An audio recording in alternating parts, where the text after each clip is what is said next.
السلام علیکم۔ لو انزلنا حاضل قرآن علی جبل، اگر اللہ تعالیٰ فرماتے ہیں کہ میں اس قرآن کو ایک پہاڑ کے اوپر نازل کرتا تو میری خشیت سے ریزہ ریزہ ہو جاتا، خشیت اللہ سے وہ ایک یعنی کہ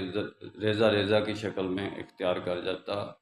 اور پہاڑ بھی یعنی کہ قرآن کا بوجھ نہ اٹھا سکتا اگر اس پر نازل کیا جاتا۔ تو قرآن کا کیا بوجھ ہے؟ محمد رسول اللہ صلی اللہ علیہ وسلم پر جب وحی نازل ہوتی تھی تو آپ کے کندھے، آپ صحابہ کرام میں کھڑے ہوتے تھے تو آپ کے کندھوں سے چادر نیچے گر جاتی تھی، یعنی کہ کندھوں پر اتنا وزن پڑتا تھا،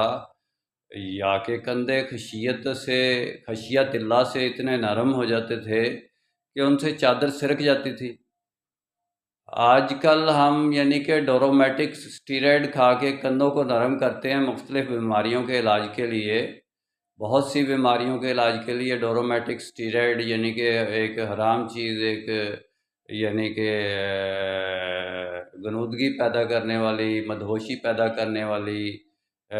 نیند لانے والی، جس کو حرام کہا گیا، کلو مسکرۃ حرام، یعنی کہ آج کل ہم مصنوعی سکر سے وہ کندھے نیچے کرتے ہیں، نرم کرتے ہیں۔ اس وقت کا جو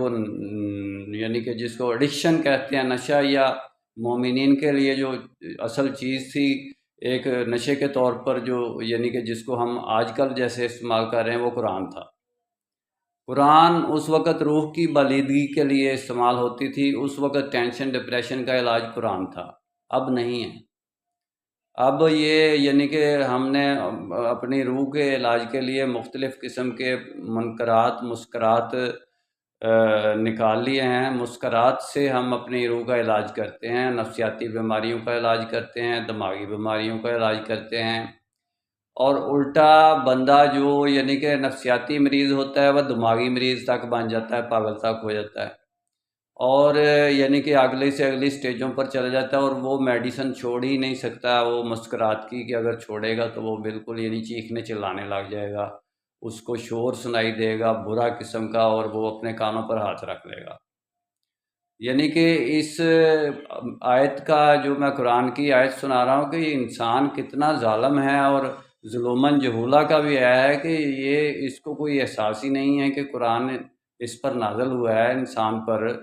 اور ہمارے لیے یعنی کہ محمد رسول اللہ صلی اللہ علیہ وسلم پر نازل ہوا ہے، تو ہمارے اوپر بھی تو اس کا اطلاق ہوتا ہے، ہمارے اوپر بھی وہی کیفیات اللہ تعالیٰ نے کہا ہے کہ میرے مومنین جب یہ قرآن کو سنتے ہیں وہ ان کے